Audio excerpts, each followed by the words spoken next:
정부가 어제 세월호를 인양한 뒤에 객실 부분을 잘라내서 실종자를 찾겠다고 발표했습니다. 그런데 세월호 특별조사위원회와 유가족들은 오늘 이런 선체 절단 방식이 참사 원인을 밝히는 데 지장을 준다면서 반대하고 나섰습니다. 정혜성 기자입니다. 해양수산부는 이르면 9월 말까지 세월호를 인양한 뒤 육지로 옮겨 실종자 9명 수습 작업에 돌입할 계획입니다. 그리고 이를 위해선 객실 부분만 따로 떼어내 세우는 게 가장 빠른 방식이라는 게 정부의 주장입니다. 이른바 객실 직립 방식입니다. 선체를 통째로 둔 채 수색을 하면 수색자들의 안전에 문제가 생길 수 있다고도 주장합니다.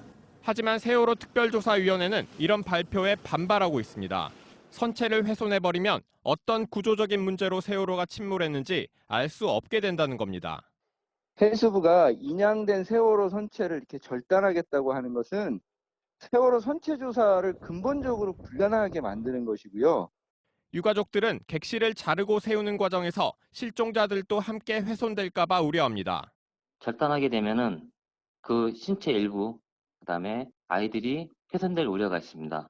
이에 따라 특조위와 유가족들은 선체 절단 없이도 실종자 수색이 가능하다고 밝힌 업체와 계약을 해야 한다고 주장합니다. 하지만 정부는 이미 한 달간 논의를 거쳐 객실 직립 방식으로 결정한 것이라고 버티고 있어 세월호 인양 이후에도 진통이 계속될 전망입니다. JTBC 정혜성입니다. 얘를 이렇게 두고 세 개를 따로따로 두고 고민하다가 얘를 일로 옮겨볼까? 이 생각을 하게 된 거예요.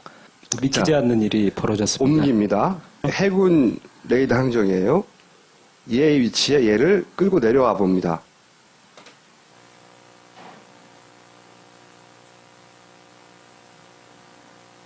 보시죠. 저는 이걸 처음 보고 소름 끼쳤어요. 이 노란 부분이 섬이에요. 그리고 이 밑에 선들이 뭐냐면 해저, 바다 밑에도 산맥이 있잖아요. 이렇게 해저에 말하자면 등고선을 표시한 거예요. 우리 눈에는 보이지 않는 겁니다. 근데 이 등고선 모양과 묘하게 일치해요. 그죠? 여기서 저는 1차 소름이 끼쳤습니다. 이게 왜 이게 이렇게 일치하지? 따라서 특히 이 L자 항적, 도저히 배가 갈 수 없는 이 충돌 항적이라고 확 꺾인 배의 그 모든 선의 능력을 초월하는 그 부분이 딱 여기 꼭지점들에 해당됩니다. 해저 등고선에 어딘가에 걸린 딱 꼭지점에 일치를 해요. 제일 그러니까 안 일치하는 부분이 아래 꼬리 부분인데 거기 말고 나중에 설명을 할 것이고 예. 그러니까 1차 결론을 이렇게 된 겁니다. 이게 뭔가 해저 지형과 관련이 있는 거다. 음향 측심기가 뭐냐? 해저의 깊이를 측정하는 장비였어요. 종이를 지진계 같은 거 이렇게 보면 종이가 드르륵 드르륵 돌아가면서 잉크 먹인 바늘이 막 이렇게 여기 측정하잖아요. 보이시죠?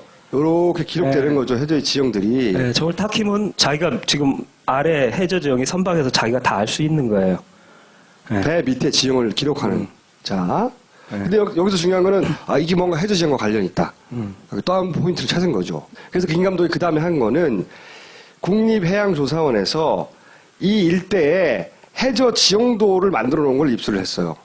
그래서 그 정밀한 지도를 입수한 다음에 여기다가 그 이상한 놈 있잖아요. 그 놈을 얹었어요.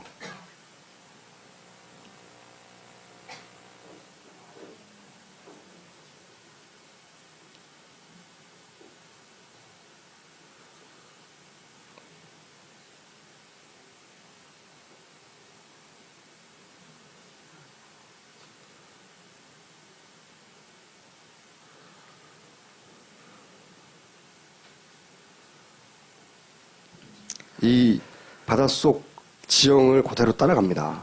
그리고 하얀색이 일정 높이의 해저 등고선인데요. 이렇게 상상하십시오. 저 노란색과 푸른색은 불룩 솟아 있는 거예요. 산맥으로, 대관령 같은 산맥으로 봐주세요. 그리고 이 산맥의 맨 위에 이렇게 물에 잠겼다고 봤을 때 산 꼭대기만 볼록 튀어나온 게 섬이고 밑에는 해저 산 자락이 있는 거예요. 이런 산맥이 물에 잠겼다고 생각하시면 됩니다.